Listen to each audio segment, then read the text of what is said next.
Bonjour à tous, aujourd'hui je suis super contente de vous retrouver parce que j'avais super hâte de vous faire la critique du livre que tout le monde a entendu parler et c'est En as-tu vraiment besoin qui se trouvait dans mon top 10 des meilleurs livres que j'ai lus en 2016. D'entrée de jeu, je peux dire que ce livre-là décortique toutes les situations auxquelles on peut être confronté dans notre vie et vraiment il va les analyser en profondeur et il a comme but de nous faire changer notre mentalité et notre rapport face à l'argent pour qu'il soit plus sain et plus équilibré. Je considère que j'ai eu une très bonne éducation financière par mes parents parce que évidemment j'avais pas de cours d'économie au secondaire, ce que je trouve cruellement manqué à ma génération. Moi personnellement, j'ai toujours fait mon budget précis et je continue encore à ce jour.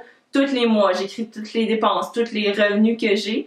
Et ça, c'est vraiment très personnel et très aussi, je dirais, limite un toc parce que vraiment toutes les petites dépenses, que ce soit la frite de McDo à 1,30$ ou le 10$ de stationnement que ça m'a coûté pour un 5 heures. Peu importe c'est quoi les dépenses, qu'ils soient grandes ou petites, je les ai toutes inscrites. Je peux vous dire précisément quand j'avais 18 ans, la journée du 5 avril, qu'est-ce que j'ai dépensé, où et à combien. Donc c'est vraiment précis comme ça. C'est, certains pourraient dire un zèle. Moi, je dis une tranquillité d'esprit parce que je sais toujours où va mon argent. C'est vraiment juste pour vous dire que je suis une des personnes les plus conscientes d'où ce que son argent va et que pour moi, c'est une valeur super importante. Et ce livre a quand même réussi à me faire culpabiliser sur des choses. Donc, si vous voulez savoir mes commentaires, mes pensées, mes impressions sur ce livre-là, restez pour ma critique.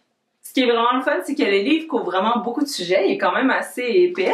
Un des chapitres qui m'a le plus fait rire et qui m'a parlé un peu le plus, c'est les foutues cartes de points. Ça, ce sont quelques-unes. Donc bref, il explique comment c'est avantageux pour ces compagnies-là de simplement mettre plus de points en promotion sur tel produit qui se vendent pas ou que nous, ils nous intéressent pas, mais on va les prendre pour la promotion. Pour eux, ça leur coûte moins que s'il y avait à vous donner un pourcentage de rabais précis sur un produit en particulier. Le livre a été également beaucoup critiqué sur le fait qu'il était très radical, très froid, mais moi je trouve qu'il voulait simplement montrer à l'extrême qu'est-ce qui pouvait se passer pour entre autres te faire réaliser que tu peux toujours t'améliorer, il y a toujours une manière d'optimiser ton rendement ou le retour sur tes placements, que tu peux toujours économiser plutôt que d'acheter une bébelle inutile. Puis parfois c'est simplement pour démontrer un point. Par exemple le chapitre « Les enfants, en as-tu vraiment besoin ?» C'était surtout pour illustrer le fait que les familles sont de nos jours vraiment basées sur un modèle de 4. 2 adultes, 2 enfants. Et toutes les promotions, toutes les laissez-passer, tous les coupons rabais, c'est vraiment en lien avec ce modèle familial-là. Donc c'est vraiment l'aspect que vous souhaitez faire ressortir de ce chapitre-là surtout. Un autre chapitre que j'ai trouvé immensément drôle, c'est quand il parlait des dépenses dans le couple. Donc dans le fond, les couples, soit qui font 50-50 ou tous dans un compte et on paye les dépenses de tout le monde. Personnellement, comment ça fonctionne chez nous, c'est qu'on paye chacun de nos dépenses personnelles. Puis quand on a payé les dépenses de l'appartement, du couple, par exemple l'électricité, l'internet, etc., ben à ce moment-là, on écrit dans un fichier Excel qui a payé quoi, combien, et à la fin, on fait le total de la part par personne pour que je puisse écrire dans mon budget personnel.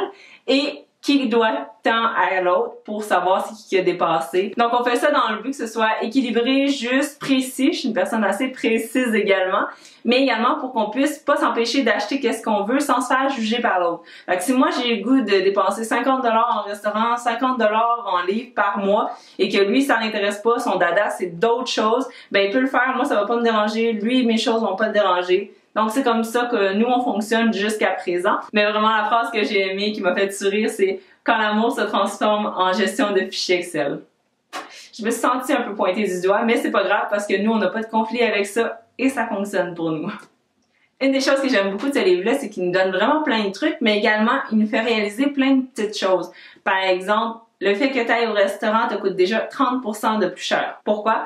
Parce que tu as 15% de taxes et 15% de pourboire. Donc déjà là, tu es à 30% de plus, puis ça c'est sans compter évidemment la marge bénéficiaire du restaurateur. Donc maintenant, ça c'est quelque chose que j'ai en tête avant de me déplacer au restaurant.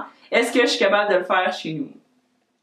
Donc dans les 6 meilleurs conseils, il y en a vraiment beaucoup d'autres, mais dans les 6 meilleurs que j'ai à vous partager aujourd'hui, il y aurait 1.